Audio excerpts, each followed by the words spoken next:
Hello friends, it's been kind of dry in the late spring and early summer here, but it has just rained recently and might be a good time to look for some mushrooms. Let's see what we can find. All right, here's something interesting. That is the Scarlet Waxy cap, or the Righteous Waxy cap. You're not gonna miss those. Look how bright red they are. It's kind of sticky and shiny. You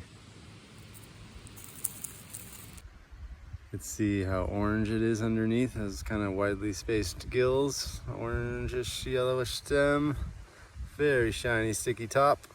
It is technically edible, but it's not a choice edible. There's some other ones it could be confused with.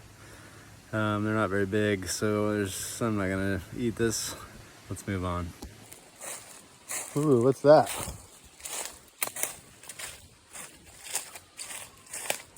Oh, wow.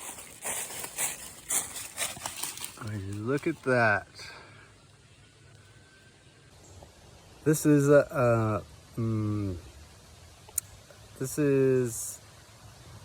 man, I can't remember the name of this mushroom.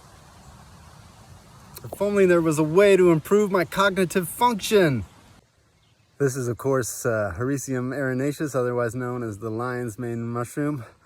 Pretty hard to find. This is only the second one I've ever seen out in the wild.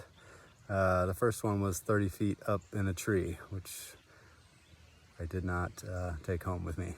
But I have had them at the cultivated ones at the farmer's market. They're quite delicious. They taste kind of crabby or seafoody. Kind of like a sponge, soaking up all the foody juices when you cook them. Of course, this is a very famous mushroom for improving cognitive function, possibly improving mood and lessening inflammation. Very delicious edible mushroom, and also a very sought after medicinal mushroom. The cognitive benefits occur over time when it's taken consistently. You can see how it has these little icicles kind of hanging down. It's bright white. There's not any other lookalikes that are dangerous. There are three kinds of lion's mane mushroom. The arenaceus is the kind that has been studied, and it looks more like just a ball. Then there's the Americanum, or the bear's tooth, which is a little more branched and spiky. And then there's the comb tooth, which is extremely branched and kind of looks like coral. This is a saprophytic fungus growing on dead or dying hardwood trees from summer to fall. It prefers beech and oak, and it can be a single fruiting body, or it can be multiple fruiting bodies on the substrate. And don't forget to look up, because they can be quite high on the tree. Oh my, what do we have here? I've never seen so many mushrooms in my life, all in the same spot.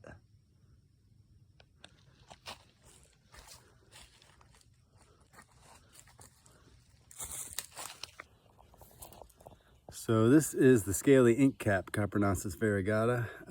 Comes out in June and July in big giant patches and waste areas, or on decaying wood, or in leaf litter on decaying wood under the ground. Like a lot of ink caps, it has this really dark underside with the gills that just kind of turns black and self-destructs into a sticky black goo. There's some good time lapses of ink caps self-destructing on YouTube if you want to watch those. Scaly ink cap because of the scales on the top there. You got to be careful with any cap and stem mushroom, but especially ink caps, because they contain a chemical called copperine, which if ingested 48 hours before or after drinking alcohol can cause a violent reaction and make you very sick.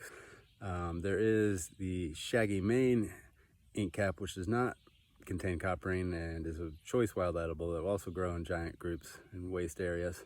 That one's a little more conical, taller, just more pale white, and it doesn't come out till later in the year a little bit, usually.